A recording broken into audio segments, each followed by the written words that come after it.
long before the samurai existed, long before Japan had castles, long before the Japan we know today. Another people lived on these islands. They hunted in dense forests, they fished in clear rivers, and they created beautiful pottery thousands of years before many famous civilizations of the ancient world. These people were called the Jomon. Their story began more than 10,000 years ago, making them one of the oldest known cultures on Earth. But who were they, and what happened to them? The Jomon people lived in Japan during a very different age. There were no cities, no roads, and no written language. Small communities lived close to nature. They built simple homes dug into the ground, known today as pit houses. These villages were often surrounded by forests and rivers. The Jomon survived by hunting animals, gathering plants and nuts, and fishing along the coast. For thousands of years, this way of life remained largely unchanged. What made the Jomon truly special was their pottery. The word Jomon means cord-marked. This name comes from the rope-like patterns pressed into wet clay.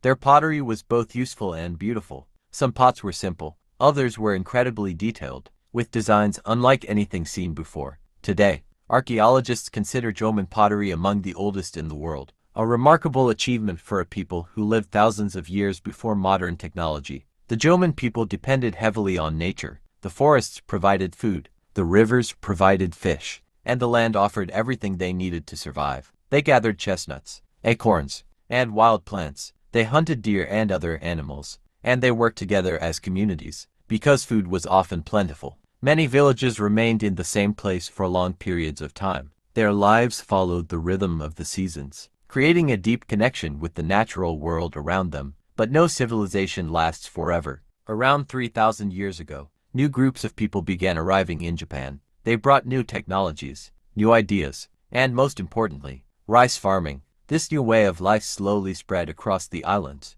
Over time, the ancient Jomon culture began to fade, as Japanese society entered a new chapter in its history. Although the Jomon people disappeared as a distinct culture, their legacy remains. Archaeologists continue to uncover their villages, their tools, and their extraordinary pottery. These discoveries reveal a civilization that survived for thousands of years, long before the samurai, long before the shoguns, and long before the Japan we know today. The Jomon people built a unique world of their own, a world connected to nature, creativity, and survival. Their story reminds us that Japan's history began far earlier than most people imagine.